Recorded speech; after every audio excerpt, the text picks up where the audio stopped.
পাকিস্তানের ৯টি অঞ্চলে গত ৭ মে ক্ষেপণাস্ত্র হামলা চালিয়েছে ভারত। তাৎক্ষণিক পাল্টা হামলাও চালিয়েছে পাকিস্তান। ওই হামলায় ভারতের ৫টি যুদ্ধবিমান সহ একটি ব্রিগেড সদর দপ্তর গুঁড়িয়ে দেয় শাহবাজ বাহিনী। এরপরই আলোচনায় আসে এই লড়াইয়ে কে জিতল। এছাড়াও থেমে নেই বাকযুদ্ধ, সেই সঙ্গে সমান তালে চলছে পাল্টাপাল্টি দোষারোপও। এমন উত্তেজনার মধ্যে ভারতীয় গণমাধ্যমে আলোচনার কেন্দ্রবিন্দু হয়ে উঠেছে চীনের আকাশ প্রতিরক্ষা ব্যবস্থা। বিস্তারিত জানাচ্ছেন শেখ ফরিদ। কাশ্মীরে সন্ত্রাসী হামলার জেরে ৭ মে পাকিস্তানে ক্ষেপণাস্ত্র হামলা চালায় ভারত।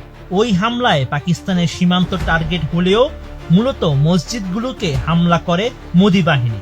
এরপরই পাল্টা হামলায় রাফাল সহ ৫টি যুদ্ধবিমান ধ্বংস করেছে পাকিস্তান। এছাড়াও একটি ব্রিগেড সদর দপ্তর ও চেকপোস্ট ধ্বংস করেছে শাহবাজ বাহিনী। এমন উত্তেজনার মধ্যেই ভারতীয় গণমাধ্যমে আলোচনায় উঠে আসে চীনের আকাশ প্রতিরক্ষা ব্যবস্থা, যার নাম HQ-9 এয়ার ডিফেন্স সিস্টেম। এটি মূলত রাশিয়ার S-300 এর আদলে তৈরি। এই প্রযুক্তি পাকিস্তান কিনেছিল তাদের আকাশ প্রতিরক্ষা ব্যবস্থা আরও শক্তিশালী করতে। HQ মিসাইল সিস্টেম এমন এক ধরনের ব্যবস্থা যা শত্রুর যুদ্ধবিমান, cruise missile, air to surface missile ও ছোট ব্যালিস্টিক মিসাইল ধ্বংস করতে সক্ষম। এ থেকে ছোড়া মিসাইলের গতি হতে পারে ঘন্টায় প্রায় ৫,০০০ কিলোমিটার পর্যন্ত, ২০০ কিলোমিটার দূরত্ব ও ৩০ কিলোমিটার পর্যন্ত উচ্চতায় পৌঁছাতে সক্ষম এই ক্ষেপণাস্ত্রগুলো। সব মশার বিরুদ্ধে সুরক্ষা দিতে এলো বসুন্ধরা এক্সট্রিম অ্যারোসল, মশার বিরুদ্ধে এক্সট্রিম সুরক্ষা। এতে আরো রয়েছে একটি শক্তিশালী রাডার।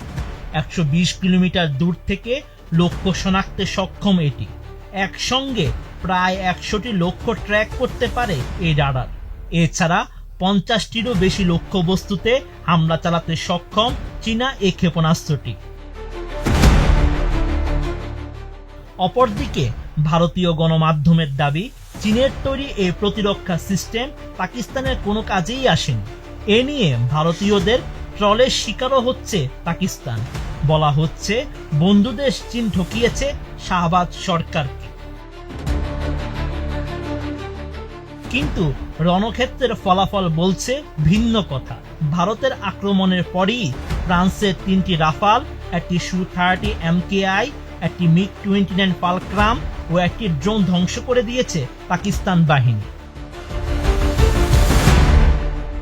এ বিষয়ে পাকিস্তানের প্রধানমন্ত্রী শাহবাজ শরীফ জানান, পাকিস্তান বাহিনীর শত্রুকে নতজানু করতে মাত্র কয়েক ঘন্টা সময় লেগেছে। আল্লাহর কৃপায় পাকিস্তানি বিমানগুলো আকাশে এমন ঝড় তুলেছিল যে শত্রুরা চিৎকার করে উঠল। ভারতের গর্ব ছিল এমন ৫টি যুদ্ধবিমান এখন কেবল ছাই ও ধ্বংসস্তূপে পরিণত হয়েছে। पूरी दुनिया ने देख लिया कि अददी एतबार से कई गुना बड़े दुश्मन को घुटने टेकने में सिर्फ चंद घंटे लगे, सिर्फ चंद घंटे। हमारे शाहीनों ने फ़ज़ाओं में ऐसा तूफ़ान बर्पा किया कि दुश्मन चीख उठा। भारत के 5 जंगी तैयारे जो उनका गरूर थे, अब सिर्फ राख, मलबा और निशाने इबरत बन चुके हैं। পাকিস্তান বিমান বাহিনী ভারতীয় বাহিনীর এত ক্ষতি করেছে যে তারা এই ক্ষত সহজে সারতে পারবে না। कि इन शहीदों के खून के एक एक कतरे का ज़रूर हिसाब लिया जाएगा इंशाअल्लाह। Sheikh Farid, ATN news.